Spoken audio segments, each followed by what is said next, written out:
Well, we decided to freshen up our 2020 Jeep Rubicon with 60,000 miles on it with a new fresh AEV lift. This is before the lift, and it was a little tired. It was in need of shocks, so we might as well just lift it and put shocks on it. It was fully stock, and this is after the lift. Quite happy with it. Incredibly easy lift. Easiest one I think I've ever installed over all the multiple years of lifting Jeeps. This went in quick and easy. All the parts and pieces matched. Very quality kit. It came all complete. Box nice. Everything was protected. Nothing was scratched. Nothing was damaged. Um, it was kind of refreshing just to get it all pulled apart. The instructions, it does not come with them. You have to download them off their website at AEV. But they were incredibly easy to find on their site, easy to download, and they've got instructions for the lift. They've got instructions for the geometry correction brackets, and their base instructions show you how to install this kit with the RT, the standard shocks. But if you go with the heavy-duty XP shocks, which are the remote reservoir, you have to also download those instructions because those do require a little bit of extra work to install those. The springs were progressive rate springs. Will give a nicer ride. Technically, they really don't look any taller than the stock springs, just nice and thick. And they went in incredibly easy. Didn't have to really do anything other than what they recommended, you kind of loosening up to be able to get those springs out and the new springs in. Overall, it was a really easy kit.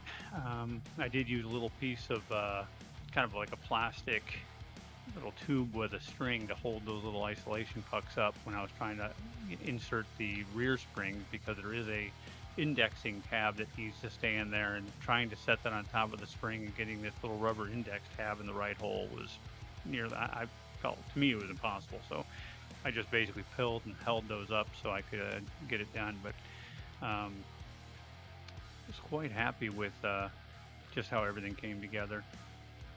And this is not an installation video. This is purely a quick overview of what my thoughts were on this kit.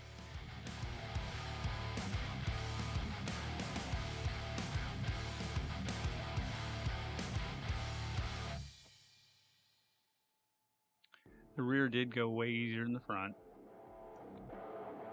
and the only issues I think I found with the front was the fact that there was a couple missing nut and bolts that would, when you use the 8100 series shocks, which you can see in that picture, are bigger with the remote reservoir. Those are the rears. The rears have the remote reservoir bolted to the shock itself.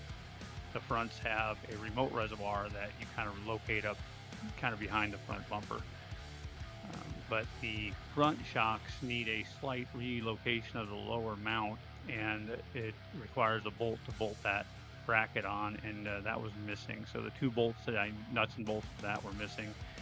And the only other problem I've had with this kit was the mounts for the actual remote reservoir. You're supposed to use a kind of an expansion nut that is supposed to pull itself and expand into the back of an existing hole. It just spun and really wouldn't tighten up, so I ended up using just a standard grade 8 nut and bolt to mount those.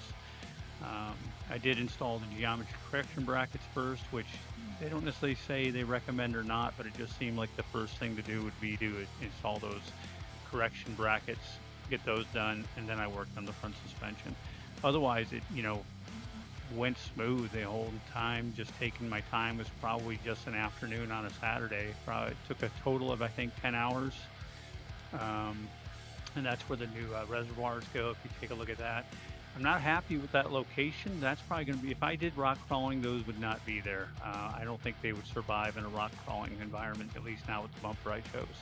This is after the lift, and otherwise we're incredibly pleased. I mean, drives like a brand new vehicle, rides way better than I think it ever did brand new. Has a nice stance, and we ended up throwing 35-inch tires on it. Everything clears, everything rides. Just love this lift, so I would highly recommend AEV if you just want something easy to install, rides nice, and improves the look of the vehicle. So otherwise, enjoy this. And your lift heights might vary. I had some tired springs at 60,000 miles, so apparently they were sagging probably at least an inch over what they would have been new. Hope you enjoyed this, and good luck on your lift.